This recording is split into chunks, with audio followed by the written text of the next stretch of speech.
course, if you're just joining us, Richard Derwald has just been inducted into the National Fitness Hall of Fame. And we're going to talk about that.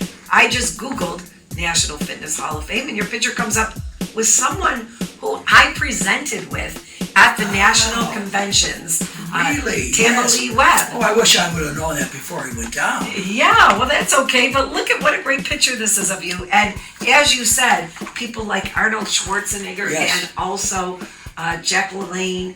Jack LaLanne, absolutely. Yeah. Lou Ferrigno. Yes. All the people that really... Charles Atlas. Charles Atlas. Wow. Joe Weider, if you're familiar with him. Okay. And his wife, Betty. America's top fitness professional. So again, congratulations. And they named me one of America's top trainers last year. Wow. So that's really very, very nice. Yes.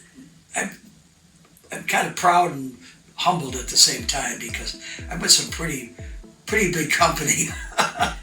Well, you know, Richard, I wanna take us back.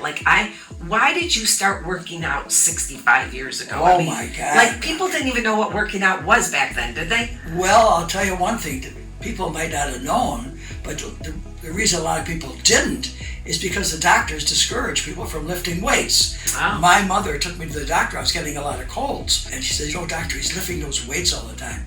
He said to me, what do you want to do, join the circus? Oh my God. Athletes don't lift weights. You and I have been in gyms for years. Yes. But there was no gym in Buffalo, New York in 1951, there wasn't any. Wow. There was nothing. So what did you do?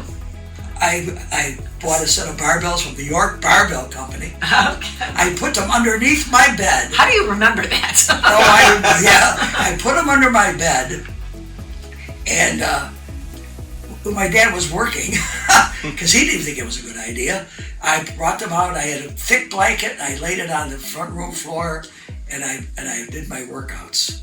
I wanted to be a bodybuilder, I wanted to be a wrestler, I wanted to be All-American boy. You know how that type of thing is. Yes. Especially for a young kid who couldn't make a team in school. Oh, wow. I could not make it. I just wasn't that good. So we're playing basketball, and I'm kind of fumbling around in the court. I said, hope this is... It was gym class. and the coach, who was really a fairly nice guy, but he stopped the game.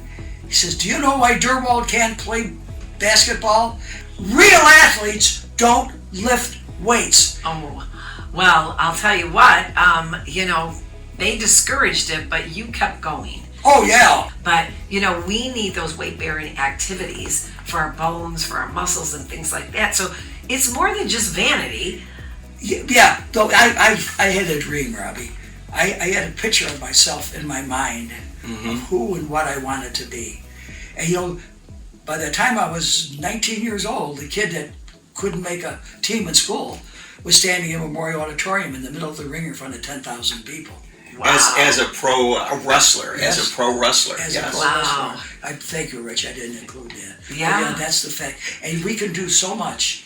Doesn't have to be. Most people don't want to be a wrestler. Let's face it. But anything you want in life, you have to imagine it. It's visualization. Because as one gentleman wrote, whatever the mind can conceive and believe, the body can achieve. Amen. Right. And so, obviously we want to pray about everything, but, Of course. but visualization is important. And so did you see a picture? Because when I think of how I got into the fitness industry, I love Jane Fonda, I love Cher and Heather Locklear. They were, in the ballet commercials. Of course. So who was the person that struck you? Was it Jack LaLanne? Steve Reeves, right?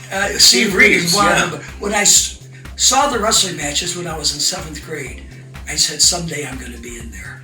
Wow. I would never tell anybody, Yeah. because I couldn't make the team in grammar school. So I'm going to be a professional athlete? No way. But you got to believe.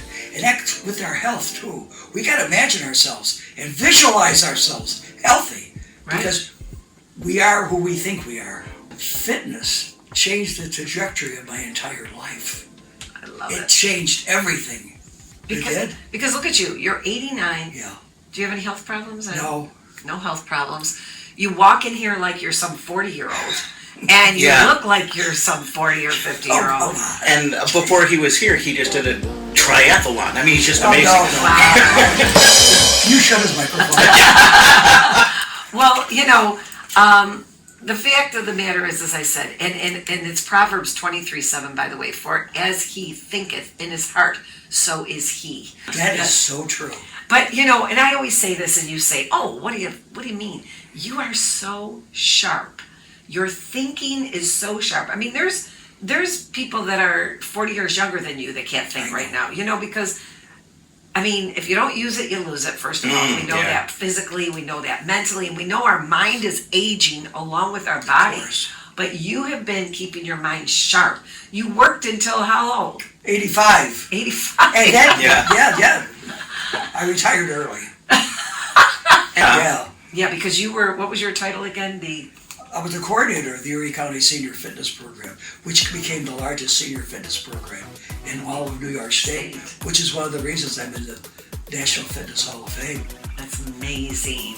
Well, you inspire me, Richard. I just have to say, you inspire me. And, you know, it's just amazing what you've done, not only for yourself, for your health. You did it for your family, too, because they don't have to take care of you, because you've taken care of you. So far, so good, Robbie. Yeah, I've always say that to people. Like, if you don't want to take care of you, then how do you feel about the people that need to take care of you if you don't take care of you? Exactly. And, you know, I mean, I don't know. I took care of my mom, but I don't know if my kids are going to take care of me. They're kind of busy. They probably won't need to. Oh, nice. They won't need to. Nice, Dad. Good. Yes. He's sharp. He is definitely sharp. That was great. Oh, my gosh. Well, I am so proud of you. And it's such, I mean, like, I just had to get you on the show. I kept saying to Richie, we got to get your dad and you on the show, because this is a big deal. It is a big deal, right? It is a huge deal, and every TV and radio network should be reaching out to you if they haven't been already. But I'm so proud of you. We're going to go to break again. We're going to talk more fitness later, but we're going to switch gears.